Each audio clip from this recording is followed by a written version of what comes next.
orang Padi tidak akan gentar. Dan kami orang Padi tetap akan melawan. Camkan itu. Sahkan undang-undang perampasan aset dan hukum metong buat para koruptor. Sampai titik darah penghabisan. Abah Deden kalau boleh tahu dari mana Abah Deden? Saya dari Bandung. Oke.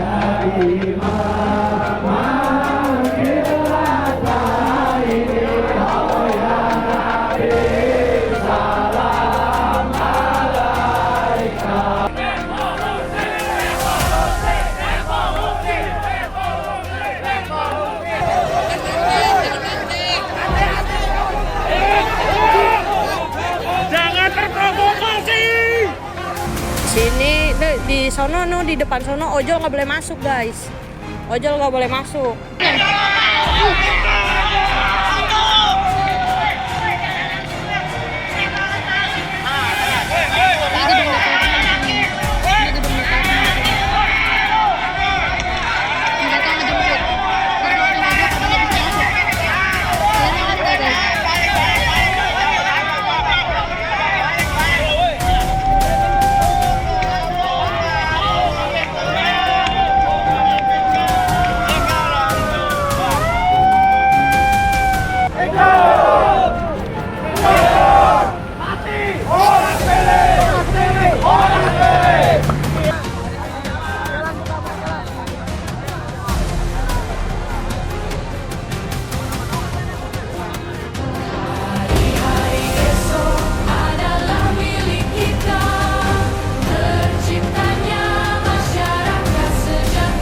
Kita adalah untuk menuntut pada pemerintah untuk segera mengesahkan RUU perampasan aset koruptor dan hukum mati koruptor.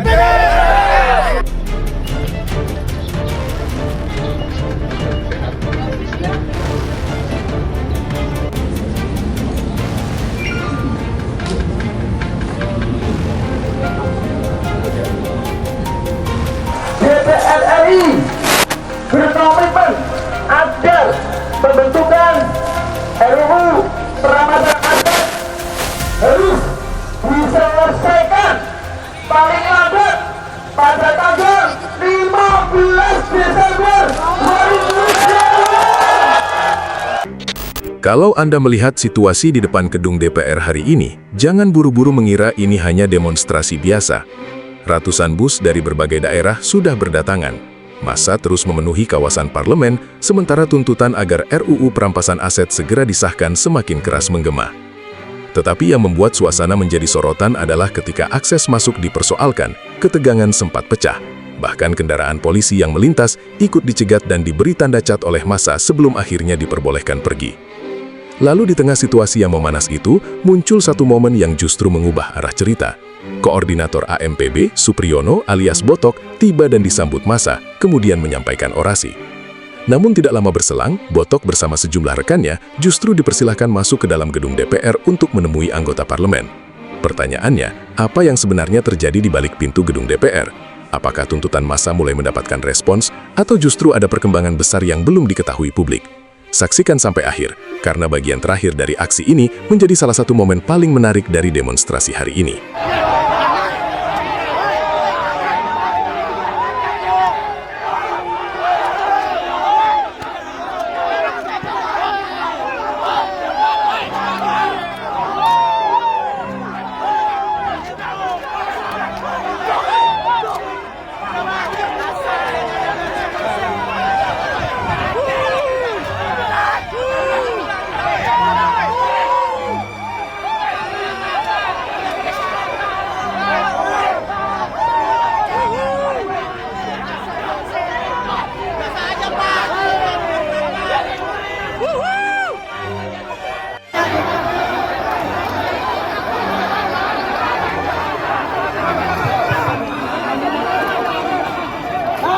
Kenapa itu? Kenapa?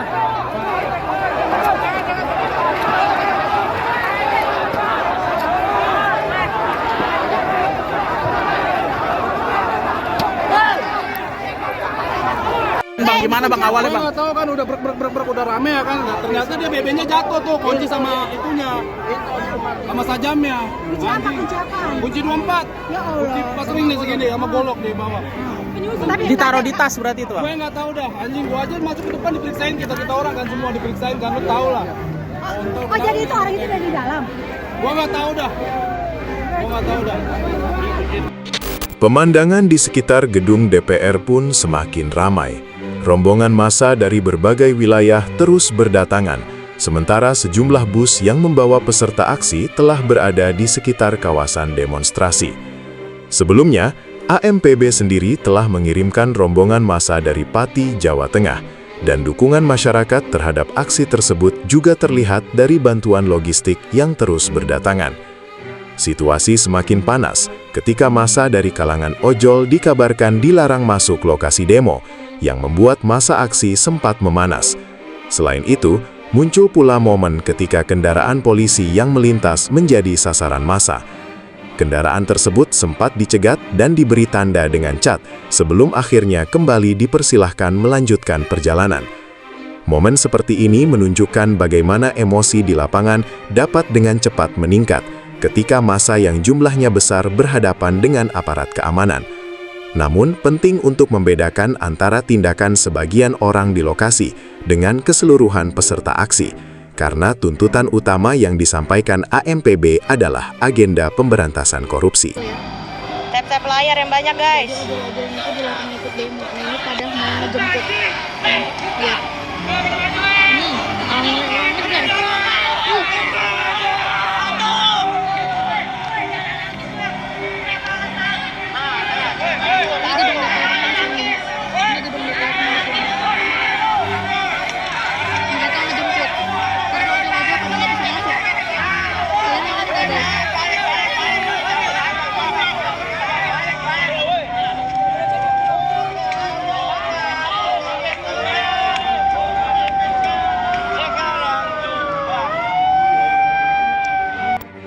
Dan kemudian, perhatian massa tertuju kepada satu sosok.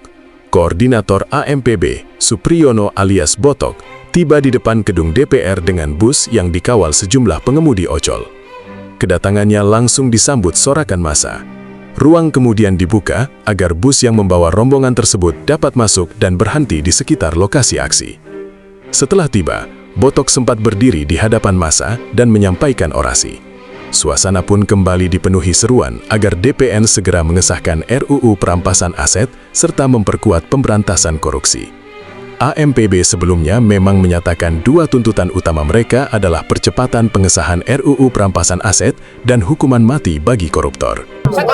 Karena korupsi semakin kesini semakin merajalela, semakin menyedihkan, dan perlawanan kita adalah untuk menuntut pada pemerintah untuk segera mengesahkan RUU perampasan aset koruptor dan hukum mati koruptor.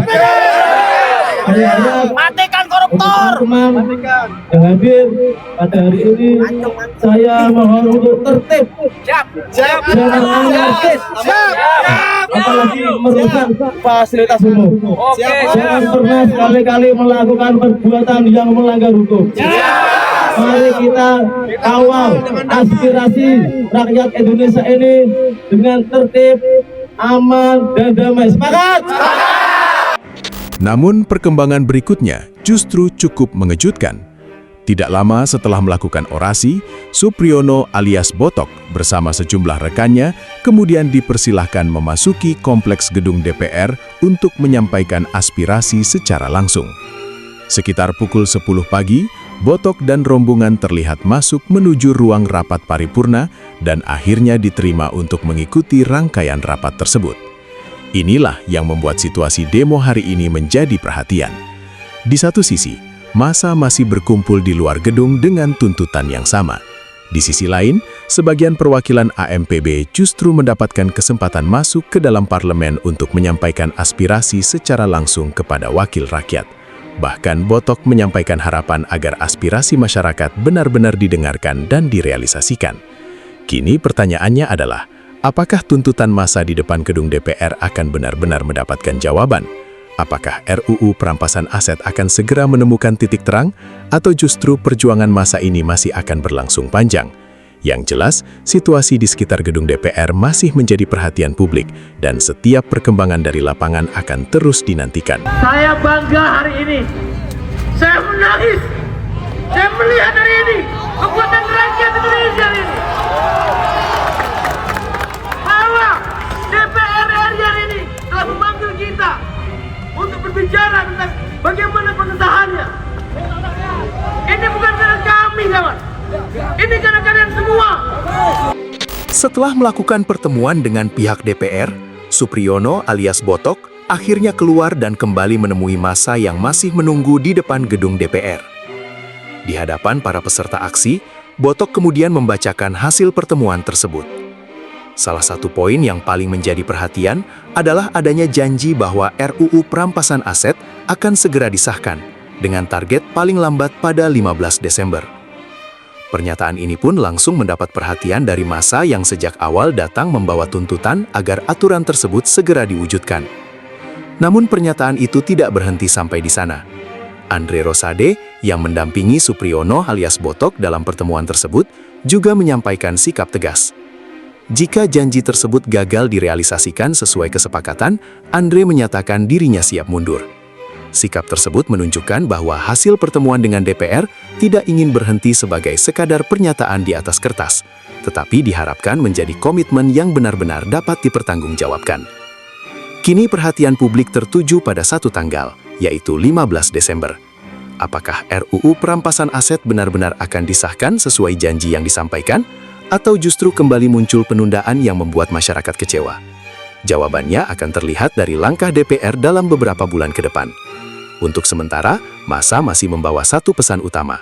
Tuntutan pemberantasan korupsi harus diwujudkan dalam tindakan nyata, bukan sekadar janji. Assalamualaikum warahmatullahi wabarakatuh.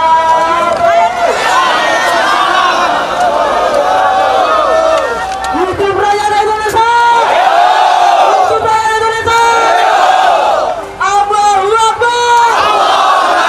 Hari ini saya akan menyampaikan hasil audiensi kami di dalam DPR RI di Jakarta.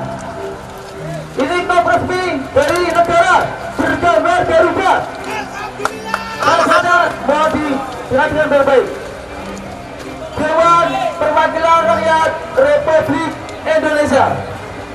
Surat komitmen penyelesaian pembentukan RUU tentang perampasan aset terkait tindak pidana menjadi undang-undang. Kami di Dewan Perwakilan Rakyat Republik Indonesia dalam rangka pemberantasan tindak pidana korupsi dan tindak pidana lainnya yang merugikan keuangan, perekonomian negara dan kepentingan masyarakat dengan ini berkomitmen.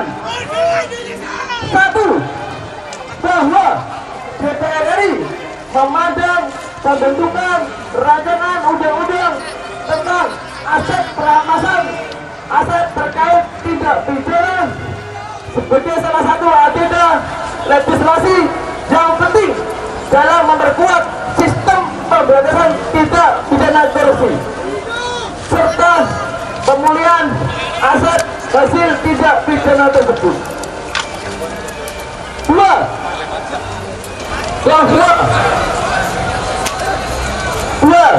bahwa pimpinan DPR RI berkomitmen untuk mendorong seluruh pihak yang terlibat dalam proses pembentukan RUU tentang perampasan aset, termasuk Komisi 3 DPR RI dan pemerintah, untuk memastikan setiap tahapan pembahasan dilaksanakan sungguh-sungguh, terukur, cermat, efektif, sesuai dengan ketentuan yang berlaku. Tiga, DPR RI berkomitmen agar pembentukan RUU perampasan aset harus diselesaikan paling lambat pada tanggal 15 Desember 2020.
Bagaimana menurut Anda?